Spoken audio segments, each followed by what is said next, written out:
All right, today we're going to be adding and subtracting fractions with unlike denominators. So there's some extra steps here. First thing you want to do is make the denominators the same by finding the least common multiple. We did this when we did comparing fractions and ordering fractions. So this should help. So you want to make equivalent fractions, and you want to add or subtract. Be careful that you're doing the right operation. And just like we did when we had the same denominators, you want to keep the same denominator when you're adding or subtracting, and then make sure you simplify. So here is an example that is already finished for you. Example 1, 1/4 plus 2/5. See, they did not have the same denominator, so I can't just say that the answer is 3/9. You can't add the denominators. You have to have them to be the same. So we've made equivalent fractions because 20 is a common multiple of 4 and 5. So then we added them. 5 plus 8 is 13, and that is your final answer because it can't be simplified. Okay, so let's take a look here at these examples now. So in example 2, we are 5, 6 minus, so we are subtracting, don't forget that, 8/15. 6 and 15 are not the same denominator. So we have to think of something that they can both go into. So think of your multiples of 15, because 6 can't go into 15 evenly without a remainder. So we can't use 15 as the least common multiple, but I know the next multiple of 15 is 30. And 6 also goes into 30, so I'm going to go ahead and use 30. Now we're just going to make equivalent fractions here.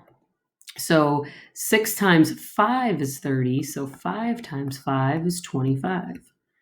And 15 times 2 is 30, so 8 times 2 is 16. Okay, now you are subtracting. I have the same denominators. This problem looks just like when you did adding and subtracting fractions with like denominators. So here is your new problem, okay? And you want your answer to go below this. A lot of times kids like to put their answers over here. That's not where they go. They go underneath. Just like if I were going to do 4 plus 3 and get 7, I would put it there. So 25 minus 16, okay? So you could borrow here. So 15 minus 6 is 9. And then 1 minus 1 is nothing, so you get 9/30. Is that in simplest form? Nope, you can divide that by 3, and you can divide that by 3, so you would get 3/10. And that is in simplest form, so your answer is 3/10. All right, this one, example 2, I'm adding, I've got 8 and 4. 4 can go into 8 evenly, so I'm just going to use 8 because that's going to give me the least common. I could use 16, I could use 24, I could use 32, but the one that's going to get you to the answer the fastest is going to be the least common multiple. So let's go ahead and make equivalent fractions. Times 1, we stay with 3 there. Times 2, we get 2. 3 plus 2 is 5 over 8. That cannot be simplified. Done. Easy peasy. Okay, 8, 6, and 4 are not the same. We need to make them the same. What can they all go into? What's the smallest thing? Well, they can't all go into 8, so that doesn't work. The next multiple of 8 is 16. They can't all go into 16. So we're going to have to use 12. So I'm going to use 12 as a common denominator. So 8 times, oh geez, I meant 24. Sorry about that. I was thinking 12, but it's 24. Okay, so I want to use 24 as a common denominator. So times 8 times 3 is 24, so 3 times 3 is 9.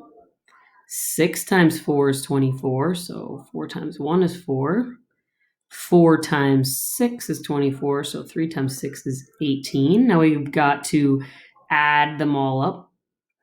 Well, I know 18 plus 9 is 27, 28, 29, 30, 31. So you get 31 over 24. Now, the problem with that is this is improper. We learned in other lessons that when you have an improper fraction, you have to either divide off to the side or you have to do it in your head. So when you divide off to the side, it goes in one time. Okay, and you subtract, and you should get 7. So you would get 1 and 7/24. And then that can't be simplified. I can't get that to go away. 1 and 7/24, because you read it like a clock.